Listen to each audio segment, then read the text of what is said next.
The Anomaly Chronicles, Book 2, Patch Notes from Another World.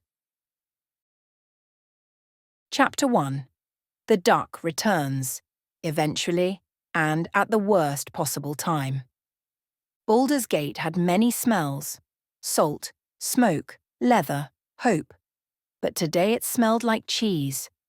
The honest kind that melts on bread, and the more political kind that melts crowds. A cheesemonger's feud, which had begun, as all great urban tragedies do, with a price war and a slanderous ballad, had blossomed into a street of cheese incident. Gale called it a minor civil dairy disturbance. The Watch called it a riot. Our heroes called it Tuesday. They were sprinting. "Why?"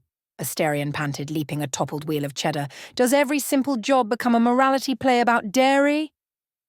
"It was rats," Shadowheart snapped, ducking a hurled rind. "We were paid to clear the warehouse, not adjudicate a guild war."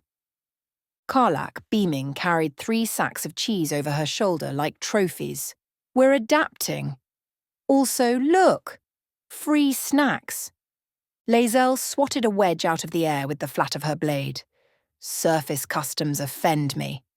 Will vaulted a cart with heroic flourish and, in the same motion, nearly tripped on a string of provolone. "Citizens, remain calm. We, have the situation well in hand." Gale, flecked with fondue, huffed. "For the record, my incendiary spell was aimed at the rats, not the Gruyere." The Gruyere leapt into the blast. "A tragic cheese suicide." "Cheesy side," Astarion muttered. "There. I said it. Arrest me." Vesta ran in the middle of the pack, heart tripping, palm pressed over the place where Withers's patch hummed beneath her tunic. The world did not flicker. The phantom menu did not bloom at the edge of her vision. She took the small mercy and kept moving. They turned a corner and found trouble considering a career change. The Cheesemongers' Mutual Aid Guild had formed a line, aprons tied like banners, armed with ladles and the 1,000-yard stare of people who had just lost 3 barrows of prime product to magical splash damage. "There they are!" cried a woman wielding a perforated spoon like a halberd. "The fondue fiends!" "That's unfair," Gale protested. "At worst, we're fondue accomplices." A brick sailed past his ear. Vesta scanned the alley for exits. The city seemed to squeeze. Doors barred, shutters dropped, the crowd pressed forward, a warm, sour tide. Her patch buzzed faster. "Don't you dare," she told the invisible menu. "We're not breaking anything today." "Left!" Karlach shouted. They burst into the square of minor gods. And froze. Because on the far side, self-satisfied in the shade of 2 probability-offended palm trees, stood a building that had no business being anywhere. The sign above the crooked door creaked in the wind, letters cracked and cheerful both. The probable duck. Astarion stopped dead. "No!" Karlach whooped. "Yes." Shadowheart rubbed her temple. "We swore we'd ignore it next time." "We did not swear," Lae'zel said. "Because swearing is useless. We promised. Which is also useless." "Friends," Will said, gathering his most righteous baritone, "I remind you that last time we went in there, we ended up validating a beverage and assaulting auditors." "Technically," Gale said, contemplative, "they assaulted us. With paperwork." Vesta swallowed. The patch under her hand purred like a cat, pretending innocence beside a shattered vase. The duck's windows glowed a little. The door breathed? Houses should not breathe. This was well known. Behind them, the Cheese Guild poured into the square. Karlach didn't wait. She grabbed Will by the collar and Astarion by the elbow and dragged. "We go. We drink. We regroup. Duck saves." Astarion dug in his heels with the doomed elegance of a cat about to be bathed. "We are not doing this again." "We absolutely are," Karlach sang, "because you are flammable and I am tired." The duck's door swung open. Warm air rushed out. Smoke, spice, that indefinable tang of probability on lunch break. Music leaked. The same bard as always, valiantly attacking a chord he would. on recognizing bad decisions. Most people recognize bad decisions only in retrospect. Adventurers, gifted as they are, can recognize them in advance and still choose them. This is called experience. Vesta darted a look back. The crowd surged. The watch was nowhere. Her friends were frankly very them. Blood up, bags of cheese, dignity in tatters. And they needed a safe table and a door that closed. "All right," she said. "In." They plunged across the threshold. The duck swallowed them, door thumping shut as the first cheese ladles clanged against the wood. Inside, the probable duck was itself. Beams that knew too much, a bar carved from an argument, patrons who looked like footnotes, and management behind the counter. A bartender who was also the building, whose head was a drawer front and whose beard was sawdust. "Welcome back," management creaked. "Please decontaminate. This establishment has a strict no-cheese policy after last year's incident." "It was one fondue fountain," Gale muttered. "And a very tall one," management said. They collapsed into their usual table. Arlé arrived, something black and judgmental for Shadowheart, a heroic glow for Will, a crimson for Astarion that he sniffed and approved with weary disdain. For Vesta, a simple hot tea. It did not glow. She nearly cried with gratitude. They caught breath, laughed too loudly, compared ricochet bruises and dairy casualties. For a moment, the duck became what taverns are meant to be, a pause between problems. That's when Vesta noticed the new door, small, off to the back. It had not been there before, unless it had, and chose not to be seen. The duck did that. On it hung a neat wooden placard, restroom/cross-reality access. "What is a restroom?" Lae'zel asked, sounding the word as if tasting a suspicious soup. "A place to wash and rest," Wells said diplomatically. "Mostly lies," Astarion said. The door hummed. A faint blue glow traced its frame. Vesta felt the patch warm, a sympathetic heartbeat. Gale drifted toward it, Scholar's curiosity turning his feet. Fascinating. A dual-purpose portal tagged as plumbing. Interplanar. Plumbing. "I must." A hand of sawdust barred his way. "Access is restricted," management intoned. "Cross-reality door is for emergencies only." Karlak brightened. "Great! We're in an emergency." "Define," management said. "Angry cheese mob," Karlak said. "Not a qualifying event," management replied. Shadowheart folded her arms. "You just don't want to mop." "Correct." Vesta stood a little apart, tea-cupped in both hands, watching the glow leak softly around the jam like dawn under a bedroom door. The patch thrummed in response, not painfully, like a tuning fork struck in the same key. Withers slid into the chair beside her without noticeable movement, as was his unnerving way. "You hear it too," he said. "It's calling to me," Vesta admitted. He tilted his skull. "It calls to possibilities. You are permeable to those." "I'm trying not to be." Withers said, which in skeleton meant, yes, but the plot thickens regardless. They debated. Oh, how they debated. Astarion listed 32 reasons not to go through a glowing mystery door, many of them sartorial. "Dim light is unflattering, portals blow the complexion, and last time I was muzzled, which is an indignity no cheekbone should suffer. Will extolled caution, valour, valorous caution, and the need to resolve matters in Baldur's Gate before gallivanting.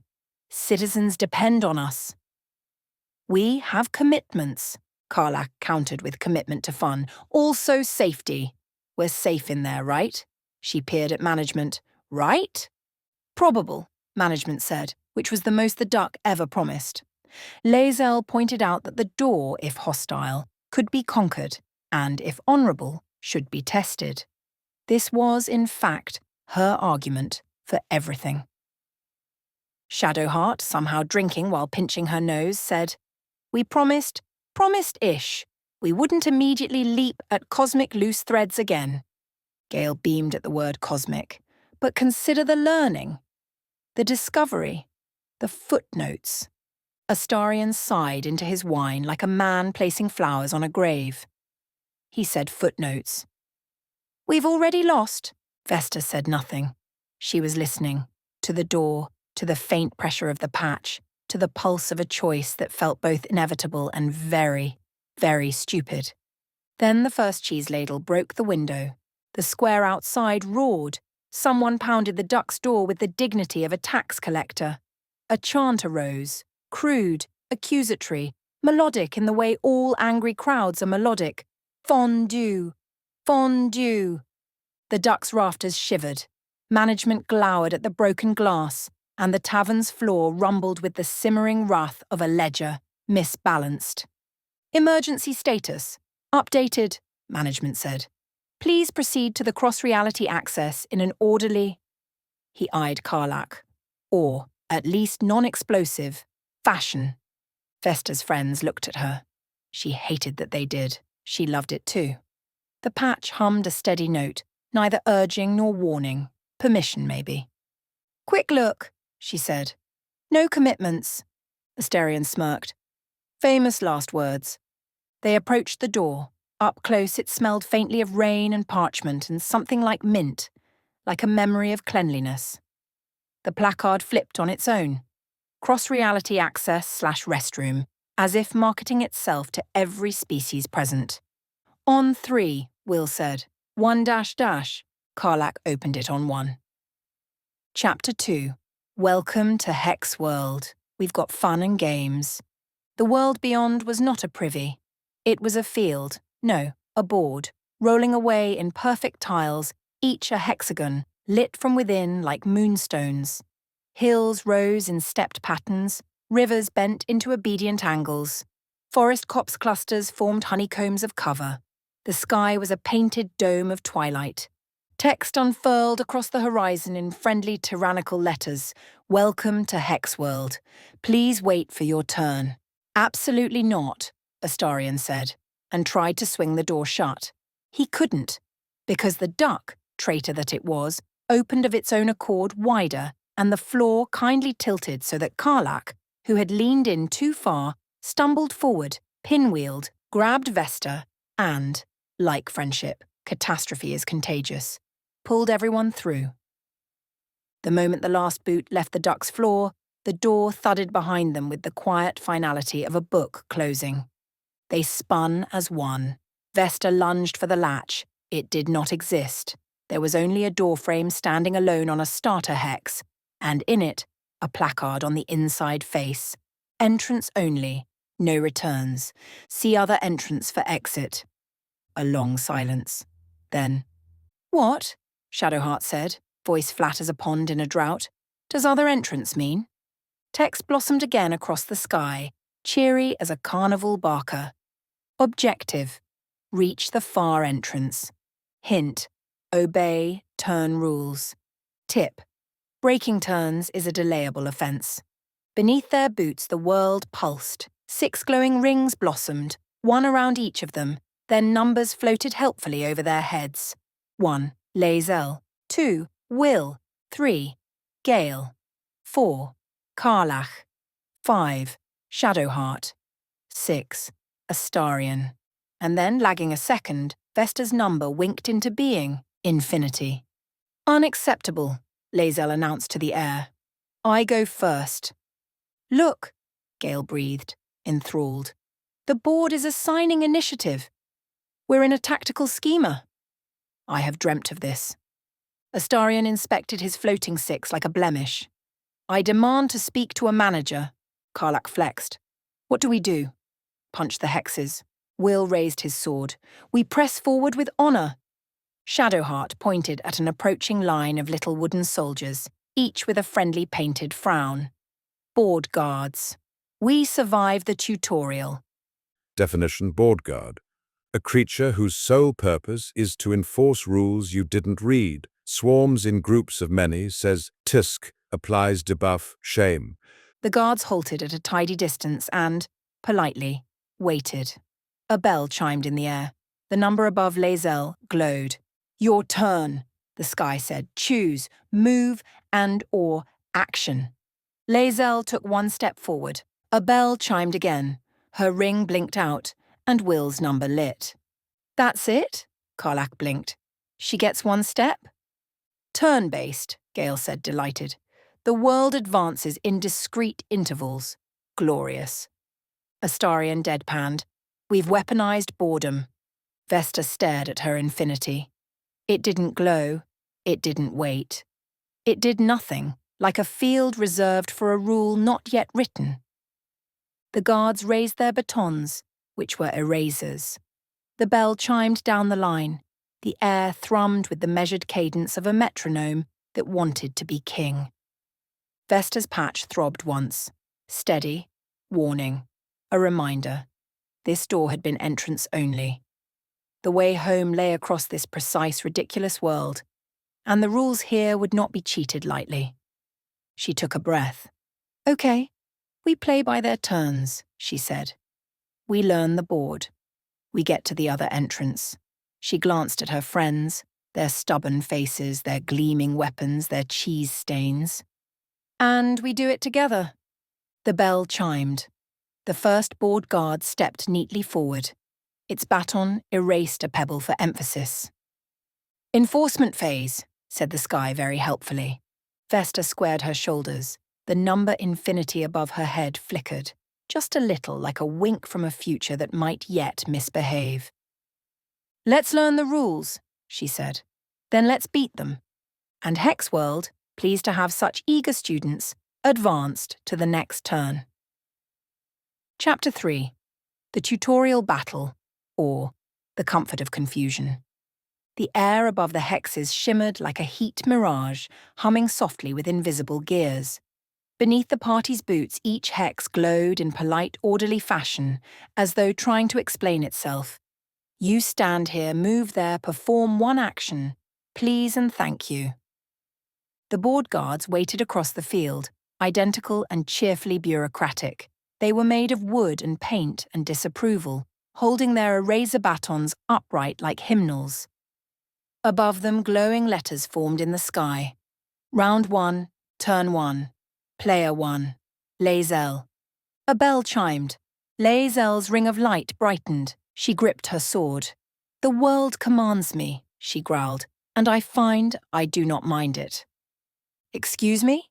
Astarion said. She took a single step forward, exactly one, and then her ring blinked out. Turn complete, the air announced, in the chipper tone of a clerk stamping a form. Lae'zel frowned. I moved, but not by choice. Yet it feels correct, Shadowheart muttered. Nothing about this is correct. Player 2.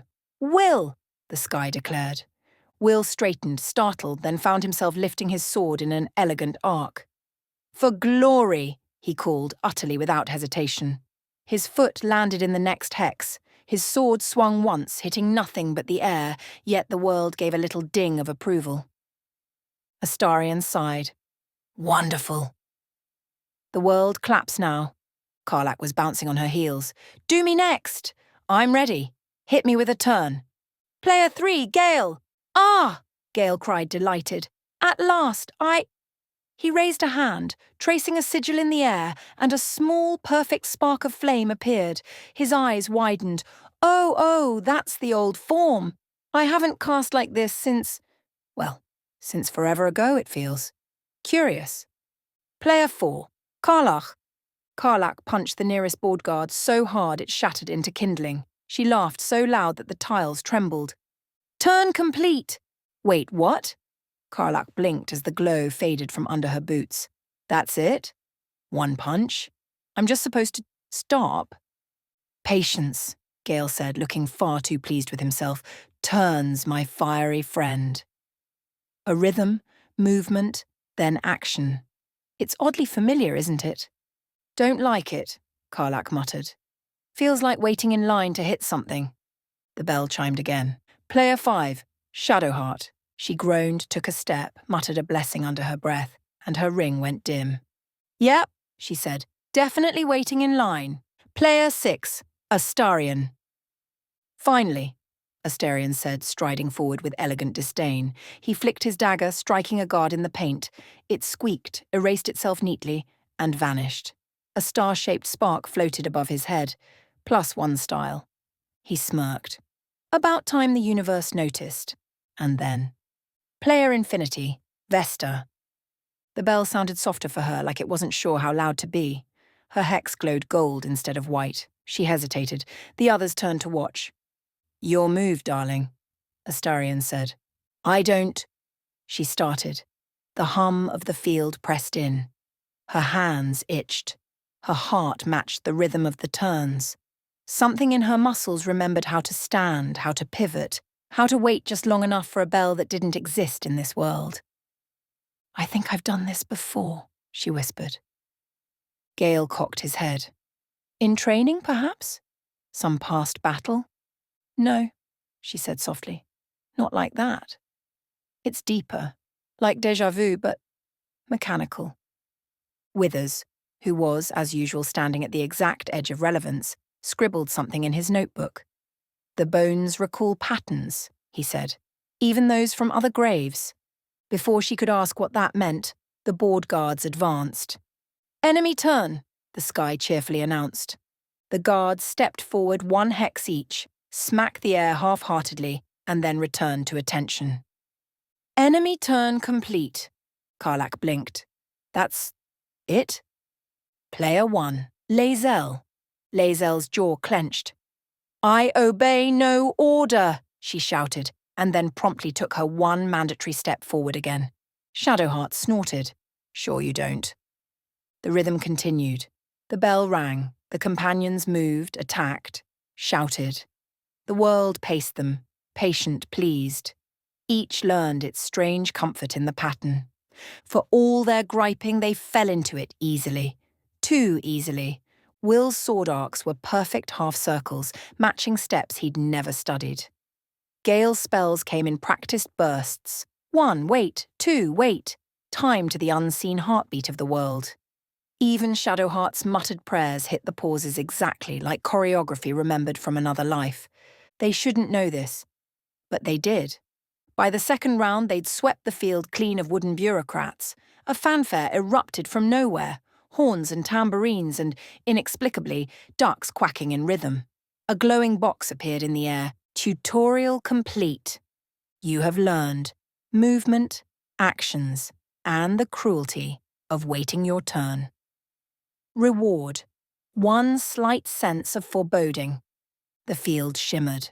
A path of bright hexes stretched ahead into mist. Lae'zel raised her sword. "The other entrance lies beyond." Karlak stretched, cracking her shoulders. "I still think I could take 2 turns if I really tried." Astarion dusted off his sleeves. "You'd only pull something, dear." Vesta stood very still. Her hex still glowed faintly gold when everyone else's had gone dark. She could feel it pulsing in time with the patch under her skin.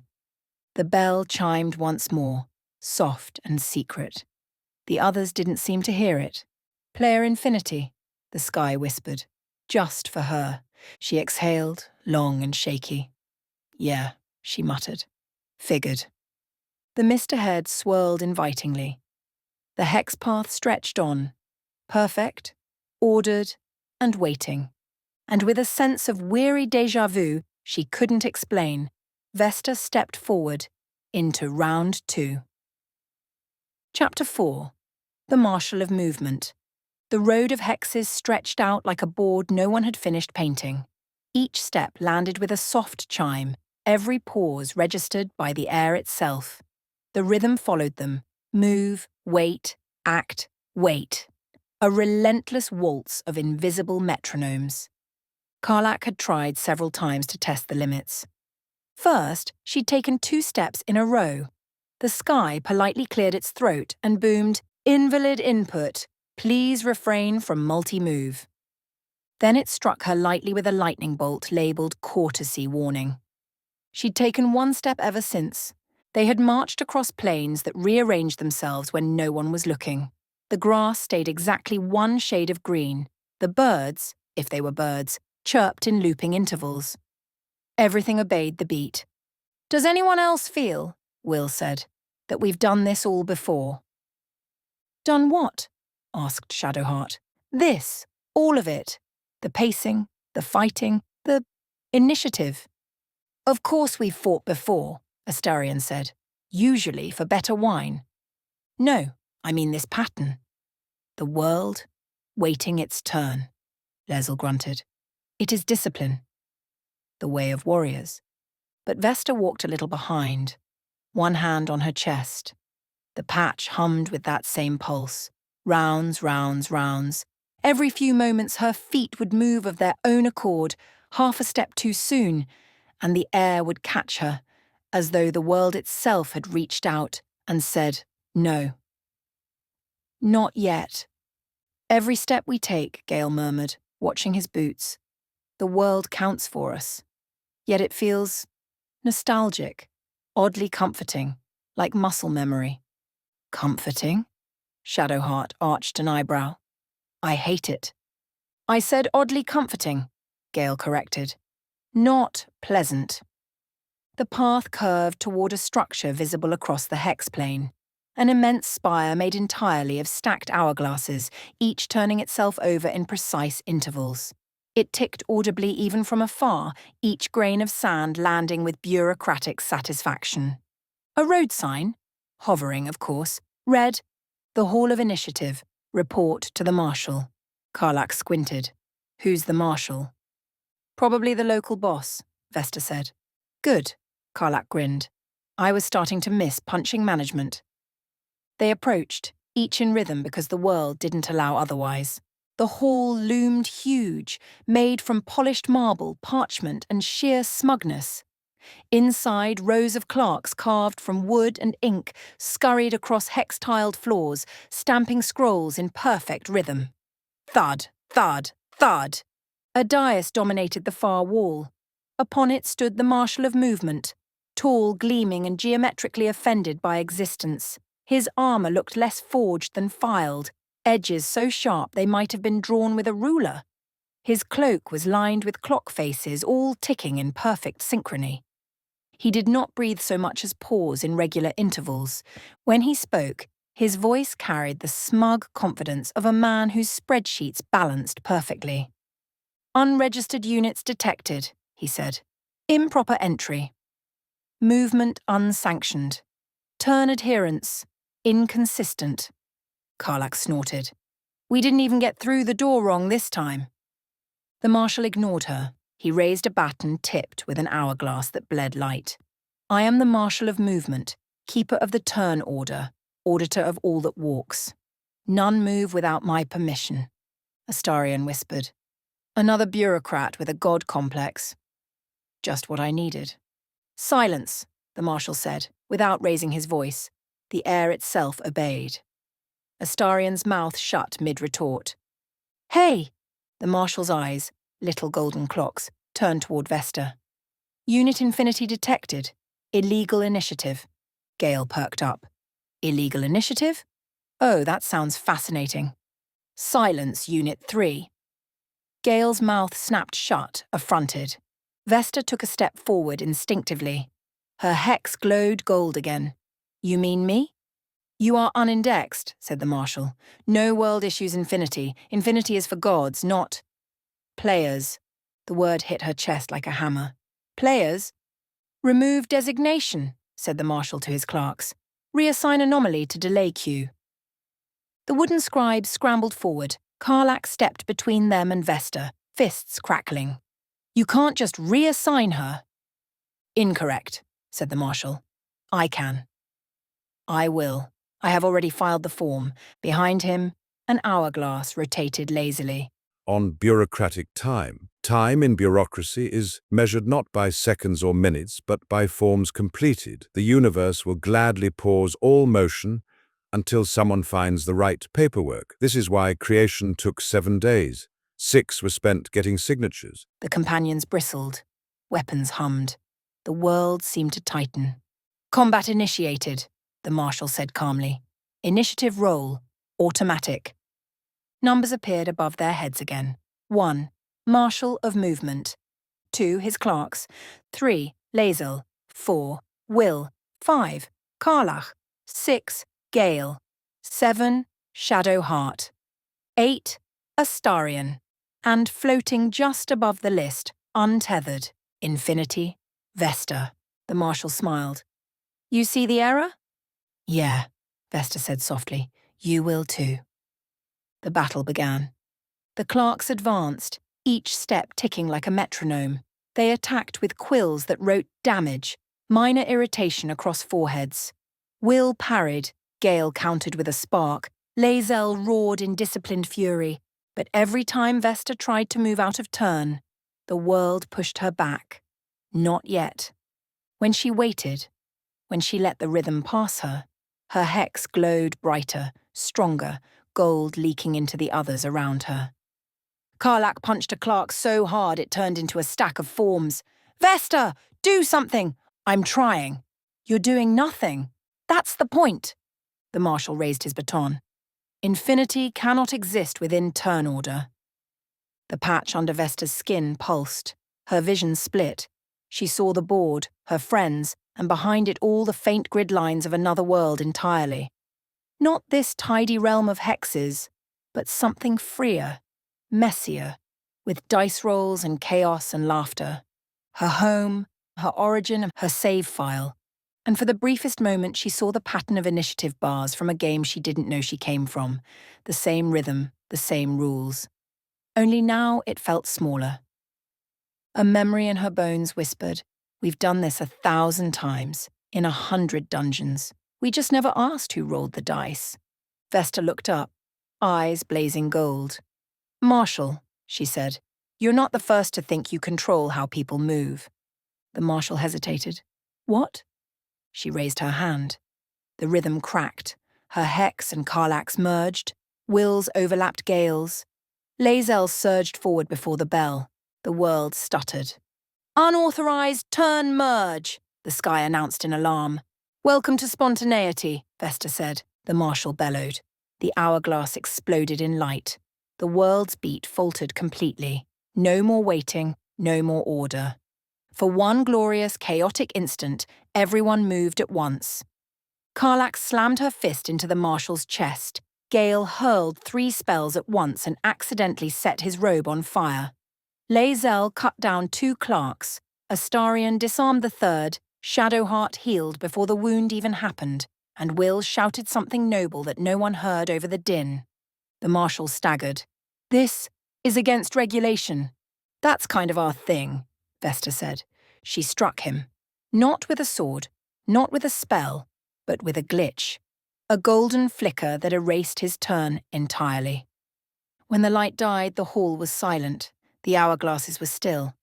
Karlach let out a breath. Did we win? The sky blinked uncertainly. Victory, it displayed. Then, probably.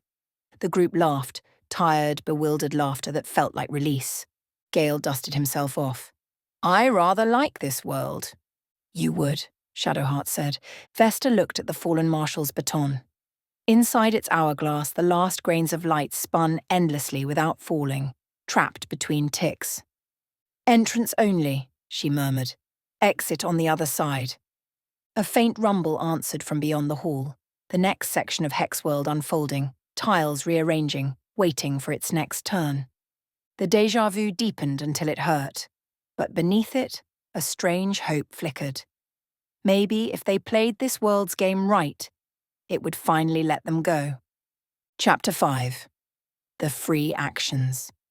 The silence after the Marshal's defeat felt wrong, not peaceful, paused.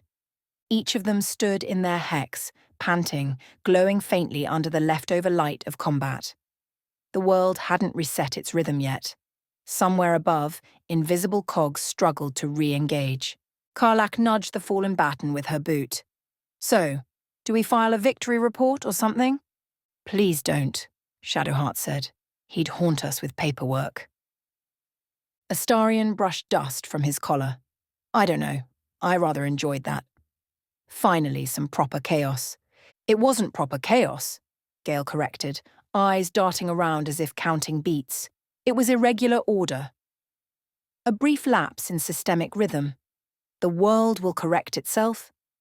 As if summoned by his words, a low clack-clack-clack rolled through the hall. Every hourglass rotated in perfect synchrony, and the air resumed its gentle hum. "Ah," Will said quietly. "There it is again." The heartbeat. Vesta felt it too, steady, certain, the same pulse that had lived in her chest since Faerun. Only now it was louder, and the patch beneath her tunic buzzed with faint heat. She wasn't sure if it was comforting or terrifying. On cosmic maintenance. Reality, like plumbing, demands constant maintenance. When something breaks, the universe doesn't call a god. It calls whoever happens to be standing nearest the leak and says, "You look responsible enough." The doors of the Hall of Initiative swung open. A dozen small wooden clerks scuttled out, carrying signs that read, "Temporarily closed for investigation and all complaints to Form 17B." The party took the hint and slipped through. Outside, the landscape had changed. The once tidy hex planes now showed cracks, edges out of alignment, tiles miscoloured, the occasional bush that refused to stay within its assigned shape. "Looks like we broke something," Karlak said, not unhappily. A voice answered from the shadows, "You broke everything." "And bless you for it." The speaker stepped out, a short figure wrapped in mismatched armour, half leather, half parchment. Their helmet was a teapot because of course it was. "Name's Pip," they said with a bow. "Pip of the Free Actions. You've made quite the splash, what with unturning the Marshal." Gale blinked. Unturning. Knocked him right out of the sequence. He'll respawn next cycle, sure, but for now, the board's ours. Come on. Before the auditors notice. They followed Pip across the uneven tiles, descending into a region where the grid fractured completely. Paths overlapped, edges blurred, and every so often a hex pulsed defiantly out of sync with the beat. Down here, the rhythm faltered. And that, apparently, was freedom. Tents and huts sprawled across the chaos, lit by bonfires that refused to burn in rounds. Music played without measure, dancers spun in overlapping circles, moving whenever they wanted, sometimes twice in the same breath. "Welcome to the Offbeat," Pip announced proudly. "Home of the Free Actions." "We move when we damn well please." Karlak grinned. "I love this place already." Lae'zel looked faintly ill. "It offends geometry." "Exactly," said Pip. They were led to the centre camp, where a banner flapped in disobedient time. "End the turn tyranny. Live spontaneously or die waiting." Vesta tried to smile, but the longer she stood here, the stranger it felt. The rhythm of the world didn't vanish. It pressed at the edge of her awareness, like static under music. The patch on her chest pulsed out of sync, struggling to match a beat that wasn't there. A woman approached, tall, cloaked in maps that kept rewriting themselves. Her hair was a braid of glowing numbers that shifted with every breath. "General Reset," Pip whispered reverently. "She founded the movement." Reset looked them over with the calm of someone who had already lived this conversation. "You're from outside," she said simply. "Your steps don't fit the board." "We didn't mean to break anything," Will began. "Yes, you did," Reset interrupted. "Or you wouldn't be here." She gestured at Vesta. "Especially her." Infinity walks beside her. Infinity doesn't wait. Vesta swallowed. "What does that mean?" "It means," Reset said, "you're the first one who might actually reach the other entrance alive." On destiny. Destiny is not a straight line, but a bureaucratic loop. Once you fill out the wrong form, you're stuck resubmitting forever, unless someone like Vesta walks in and refuses to sign. They spent the evening among the Free Actions. Karlak arm-wrestled a bard who refused to stop mid-song. Gale gave a lecture on the metaphysics of tempo that no one attended but everyone overheard.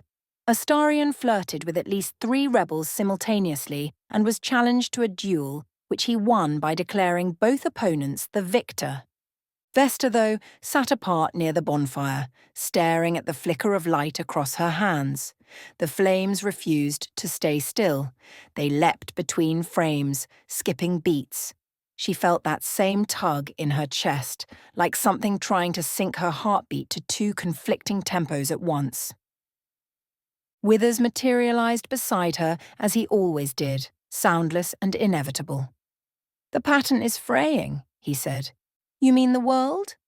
Your pattern. You are remembering what you should not yet recall. I don't even know what I'm remembering. That, he said, is the beginning of knowledge. She glanced at him. Can you patch me again? He chuckled, bones rattling. There are patches, he said, and there are updates. You are due for the latter.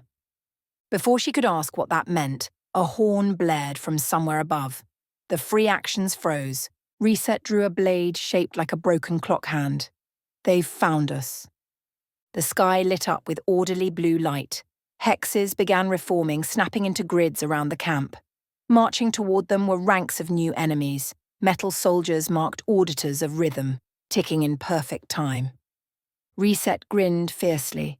Looks like we'll need your help, outsiders.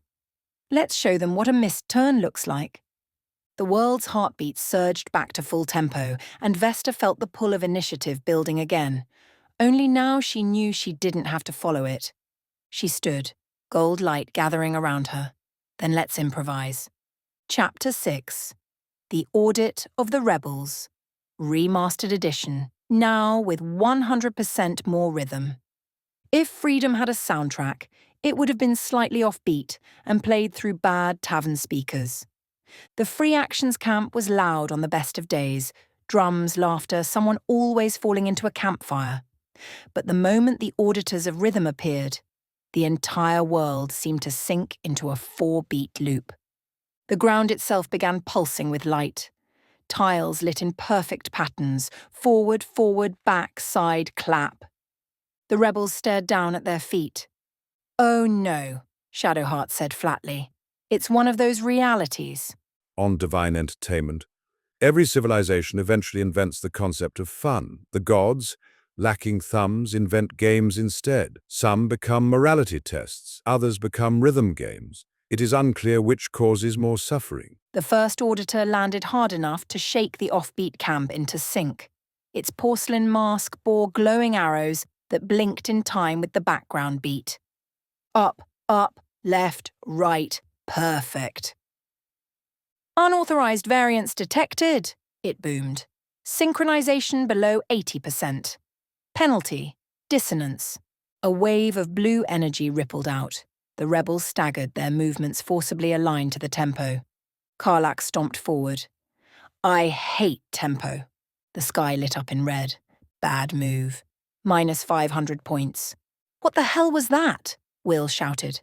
Scoring system, Gale muttered, watching the floating numbers. We're being graded. Unregistered units, intoned another auditor, spinning its stylus like a conductor's baton. Begin compliance routine. Follow the steps. And then, horrifyingly, music started. Big, heroic, and slightly disco. The auditors advanced in perfect formation, arrows flashing under their feet. Each moved on cue, swords slicing precisely in rhythm. Every time one hit a beat, the air above them flashed perfect. Combo +1. When Karlak swung too soon, the world screamed, early! Rhythm penalty! And zapped her with a lightning bolt shaped like a treble clef. Astarion hissed, we're fighting bureaucratic bards! No, Vesta said, jaw tight. We're fighting mechanical choreography. Reset shouted from the rear. Don't match the beat. Improvise. Improvisation detected, cried an auditor. Commence judgment. The battle devolved instantly into synchronized nonsense. Will, trying to stay noble, struck poses between steps, yelling on 1, on 2, as if announcing a training montage. Gale discovered that if he timed his spells to the rhythm, they doubled in power. His fireball now exploded into a full light show, complete with neon, stage-clear banners. Lae'zel fought like a weaponized metronome, each swing landing exactly on the downbeat. Karlak predictably went rogue. I don't care about your stupid steps, she yelled, punching 3 auditors completely off rhythm. The ground shuddered in horror. Combo broken! Chaos alert! The beat dropped. Vesta, standing in the center, felt it all. The pulsing arrows beneath her feet, the timing prompts flashing across her vision, the music looping perfectly every 16 bars. It was mechanical and familiar, something her hands remembered before her mind did. She'd danced to this rhythm before. Not here, not like this, but in some other game long ago. Her friends had too. Their movements weren't random, they were muscle memory from another life, 1,000 unseen players guiding them from beyond the veil. The patch under her skin vibrated like a subwoofer. The golden symbol across her chest began pulsing to its own counter-rhythm, one that didn't fit the beat but refused to disappear. She whispered, "I know this pattern." Withers materialized beside her, perfectly unfazed by the flashing arrows beneath his skeletal toes. "Of course you do. The gods love a callback. How do I stop it?" "Outdance it." And with that, Vesta stepped forward. The golden glow around her hex spread like wildfire, overwriting the world's tempo with her own. The next cue blinked. Up, left, right, down. She stepped wrong on purpose. The screen in the sky blinked. Error, misstep. Freestyle bonus, plus 10%. Every misstep amplified the chaos. Her golden beat overtook the mechanical one. The auditor's perfect choreography started to fall apart. Their rhythm fractured. The combo chain broke. The song itself began to skip like a scratched record. "Unacceptable variance," shouted the lead auditor. "Synchronization failure." The music warped into jazz. Karlak whooped. "We're winning!" "I think." In a surge of impossible tempo, everyone joined in. Will spun like a hero in a stage play. Lae'zel double-stepped and headbutted an auditor on the upbeat. Asterion twirled through a perfect pirouette that caused actual damage. Gale's spell timing desynced so hard it hit 3 targets and 1 existential question. And Vesta, she just danced. Every wrong move she made rewrote the field. The arrows beneath her vanished, the score counters exploded into random emojis, and the ground itself stopped knowing what beat to follow. "Unsynced unit infinity detected," screamed the sky. "Commence system reboot." Everything froze, mid-step, mid-song. Vesta stood in stillness while the whole world tried to reload. Withers appeared beside her again, unfazed. "Congratulations," he said. "You have achieved total improvisation." "Is that good?" He shrugged. "It's new." "The universe hates new." The pause broke. A single arrow appeared under her feet, blinking in gold. It pointed forward. The horizon unfolded. And for the first time, she saw the end of Hexworld clearly. A glowing archway in the distance, pulsing to a steady, calm beat. "Exit sequence unlocked," the sky whispered, trying to sound neutral. Vesta turned to her friends, sweat and laughter mingling across their faces. The rebels were cheering, off time, and gloriously wrong. She grinned. "Let's finish the song." The party stepped forward, wildly out of sync and happier for it. On the nature of rhythm. Rhythm is the universe's polite way of asking you to behave. Improvisation is how you tell it, "No, thank you." The free actions saluted as the heroes left the offbeat, heading toward the flickering end of the board. The last thing Vesta heard as they marched away was someone shouting, "That was a full combo of chaos, baby." And maybe it was. Because sometimes the only way to beat the system is to dance it to death. Chapter 7. The Timekeeper's Dial. By the time they reached Hexworld's horizon, the music was gone. The air had grown thin and metallic, humming faintly with the effort of keeping itself together. The sky grid above flickered in patches, like a screen dropping frames. The ground beneath their boots was no longer grass or hex tile, it was clockwork. Each plate turned slowly underfoot, clicking into new configurations. Sometimes they fit, sometimes they didn't. Ahead, the world opened into a massive circular arena, an intricate mandala of rotating gears, glowing sigils, and interlocking rings of bronze.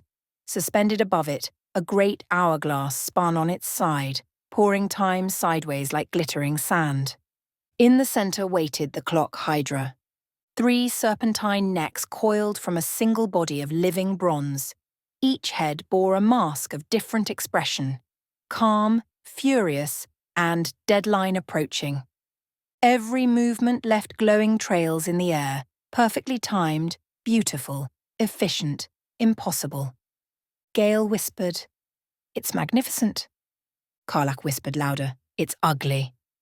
On boss fights, every world has a point where it stops pretending and simply asks, "How well do you know the rules?" The correct answer historically is, "Better than you do." A deep voice resonated through the arena. Initiating final sequence. Success requires perfect execution. Failure resets world. A shimmering interface appeared in the air, dozens of floating sigils forming a circle around the Hydra. Each glowed in turn. Strike, dodge, cast, parry, heal, repeat. Vesta's stomach dropped. "Oh no," she groaned. "It's one of those fights." "Define those," asked Will, sword already raised. "The kind," she said, "where you have to hit exactly the right combo or the universe gets passive-aggressive." "Finally!" Lae'zel barked, grinning. "A challenge worthy of my discipline." "Or," Astarion said, "a challenge worthy of my ability to fake competence." "We'll see." Phase 1. The lesson in futility. The Hydra moved like a metronome possessed. Every head attacked in strict patterns: a sweep, a bite, a tail lash.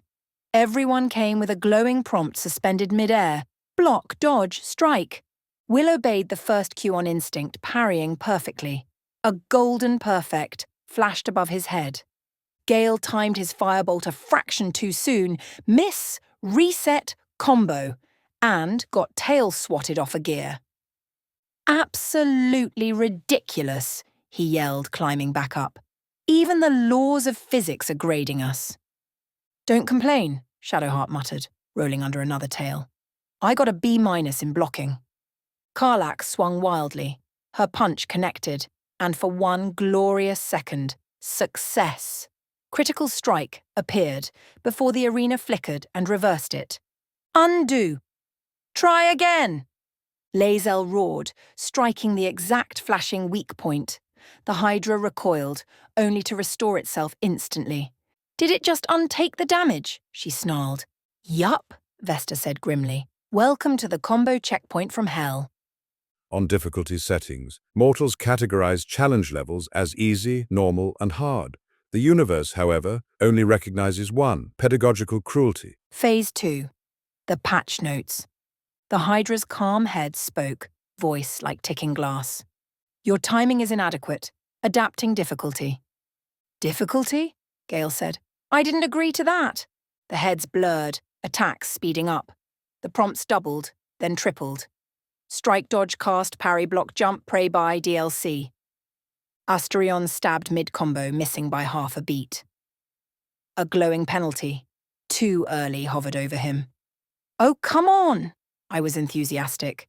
Karlach's fists sparked. "I hate this thing."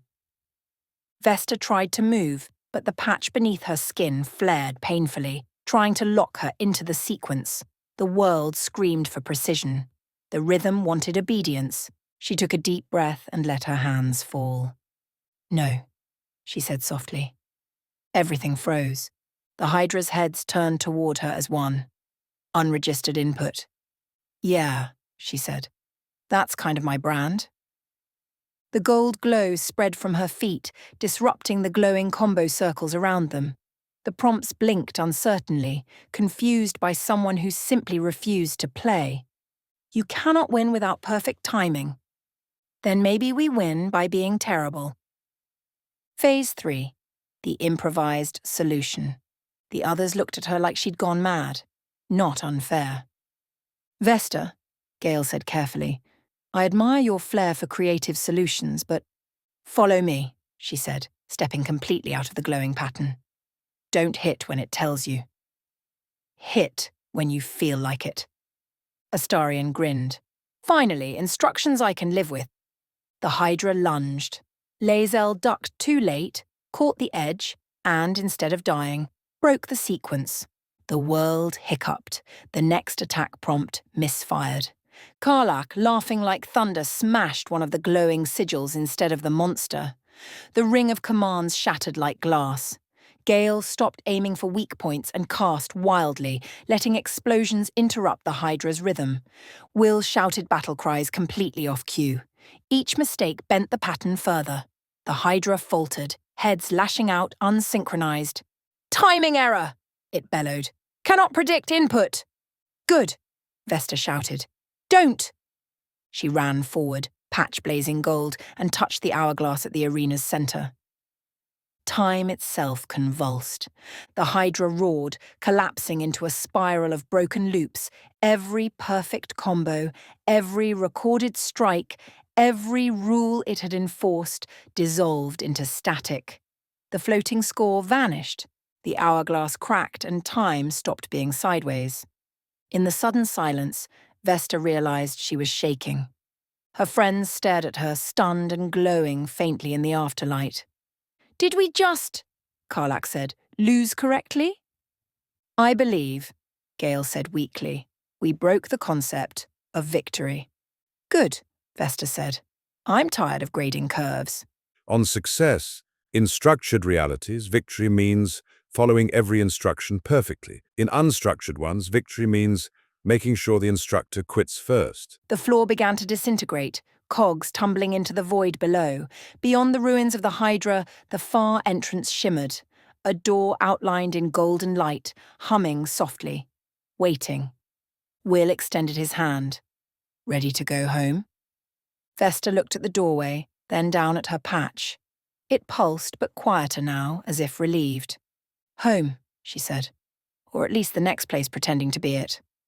Karlach slung an arm over her shoulders. "Wherever it is, we'll break it properly." And together they walked toward the door, the arena collapsing behind them, the sound of shattered rhythm fading into something almost like peace. Chapter 8. Patch Notes from Another World. When the door closed behind them, there was no fanfare, no music, no glowing text box proclaiming victory achieved. Just quiet. And that more than anything unsettled them. They stood in a narrow alley that smelled faintly of rain and fried bread. A smell that, for all its chaos, felt like home. The cobblestones were crooked in exactly the right way. The shouts of Baldur's Gate merchants carried faintly from somewhere nearby, and the air hummed with unlicensed magic and bad ideas. Karlach blinked, shoulders dropping. "We're back!" Astarion sniffed the air.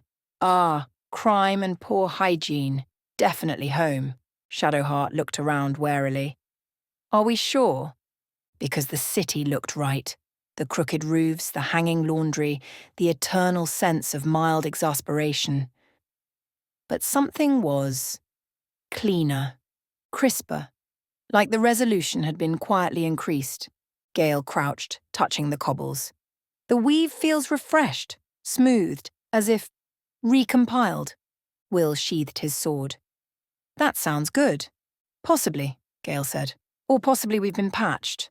On updates, whenever reality grows too interesting, someone in charge declares it unstable and pushes an update.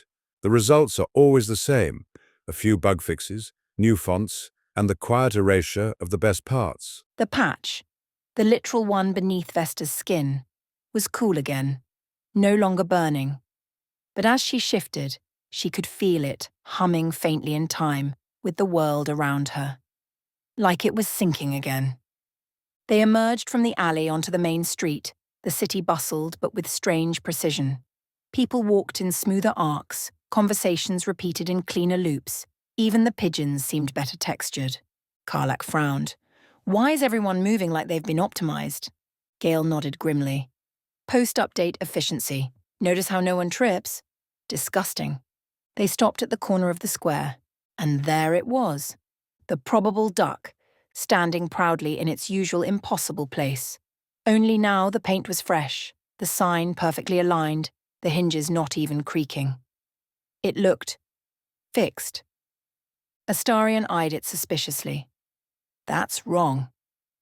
"The duck doesn't do symmetry." Lae'zel's eyes narrowed. "A trap," Karlach grinned. "Or a happy ending." Those are the same thing, Shadowheart said. Inside, the duck was too quiet. The air smelled like new varnish. The bar gleamed. The floorboards didn't groan. Even the eternally arguing patrons were missing, replaced by placeholders. Blank silhouettes with to be implemented faintly glowing across their faces. Vesta's stomach sank. Oh no. Gale looked around, pale. We're inside a re-render. A low creaking came from behind the counter. Management rose from the bar, its wooden forms smoother now, its edges neatly sanded. Welcome back, it said, voice oddly modulated.